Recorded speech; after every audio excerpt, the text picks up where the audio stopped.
Welcome to The Explainer. Today, we are diving deep into the super exciting career path of a Security Operations Center analyst, or what everyone just calls a SOC analyst. We're going to lay out the entire roadmap for you, from day one all the way to becoming a frontline cyber defender. So let's just jump right in. Think about it. Our entire lives are online. Our personal info, our bank accounts, even the infrastructure that runs our cities, it's all digital. And it's under constant threat. So who are the people standing guard? Who's on that digital wall protecting us from all the bad actors out there? Well, that's what we're here to talk about. And here's how we're going to break it all down. First, we'll tour the digital fortress to see what a SOC really is. Then, we'll walk the analyst's path and see the journey from rookie to pro. After that, we'll open up the defender's toolkit, all the cool gear they use. Critically, we'll get inside the attacker's mindset. And finally, we'll run through the defender's playbook for when things get real. All right, first things first. Before we talk about the analyst, we have to understand the battlefield they operate in, the Security Operations Center, or the SOC.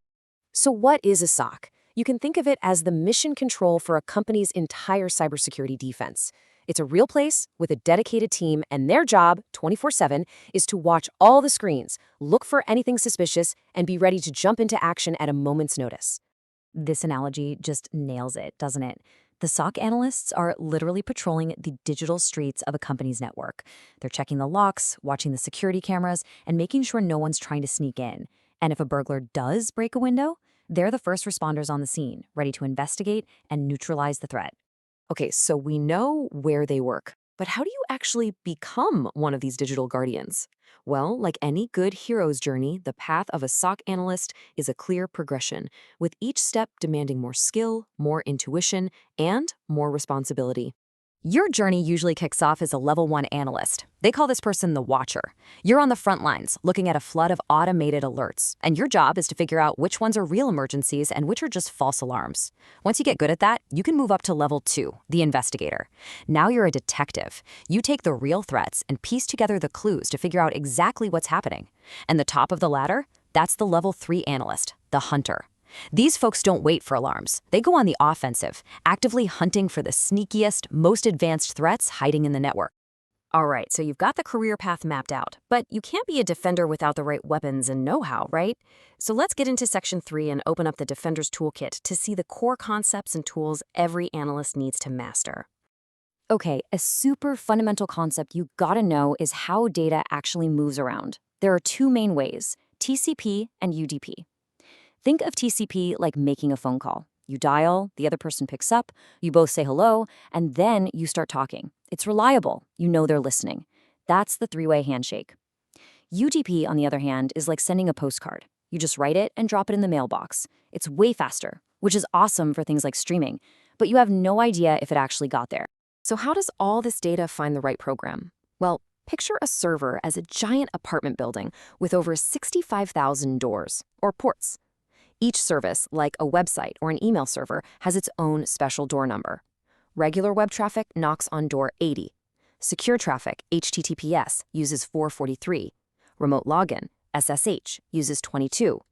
A huge part of an analyst's job is just watching these doors to see who's knocking. And to watch all those doors at once, analysts have an incredible arsenal. The centerpiece is the SIEM. It's like the central security hub, pulling in logs from everywhere and connecting the dots. If the SIEM spots something weird, an analyst might use a packet analysis tool to look at the raw data itself. For threats on laptops or servers, they use EDR, which is like having a security guard on every single machine. And if they find a sketchy file, they'll throw it in a sandbox, a safe, isolated computer, to see what it does without risking any real damage. Now, this is where it gets really fun. To be a great defender, you have to stop thinking like one. It's time to learn how to think like the attacker. You have to understand your enemy to beat them. And the best place to start is by studying their playbook. One of the most famous models is the cyberkill chain.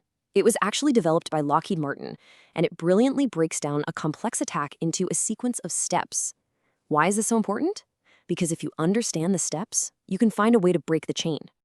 Let's walk through it as a story. An attack starts with reconnaissance. The bad guys scout social media to find employee names. Then, weaponization. They build a malicious PDF. Delivery. They send it in a really convincing phishing email. Exploitation, an employee clicks it and it exploits a bug. Installation, malware gets installed so it can survive a reboot. Then, command and control, the malware phones home to the attacker. And finally, actions on objectives, the attacker starts stealing data. The defender's whole job is to spot and break this chain at any of these 7 steps. So if that's the attacker's game plan, the million-dollar question is, how do we spot it before they win? This means shifting from being a digital archaeologist, digging up clues after a crime, to being a detective on the scene, catching the criminal in the act. And that brings us to a super important difference, an IOC versus an IOA. An IOC, an indicator of compromise, is reactive. It's the footprint left after the crime, like finding a known virus on a computer.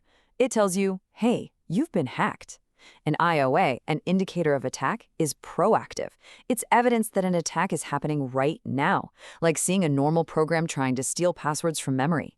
The best defenders hunt for IOAs to stop attackers in their tracks. So when you spot an IOA, when those alarm bells start ringing, you don't panic. This is when you open the defender's own systematic playbook, the incident response plan. And this isn't just chaos, it's a disciplined 6-step cycle. It starts with preparation. You get ready before anything happens. Then, when an alert goes off, identification. Is this a real fire or just smoke? If it's real, you move to containment. You unplug the infected machines to stop the spread. Then, eradication. You hunt down and remove every last trace of the attacker. After that comes recovery, where you carefully bring everything back online. And then, maybe the most important step of all, lessons learned. You figure out exactly how they got in and you plug that hole so it can never, ever happen again. And that, right there, is the whole point of a modern SOC.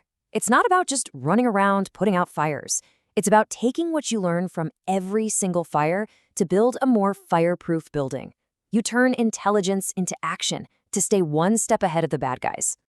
So what's the big takeaway here? Being a SOC analyst is this incredibly dynamic and vital role. It's a real journey, from being a watcher to a hunter, where you get to master amazing tools and play this high-stakes chess match every single day to protect the digital world we all live in. Look, the bad guys never stop innovating. Their playbook is always changing. That means the defender's job is never truly done. So the real question is, how are you going to help write the next chapter? Your journey starts now.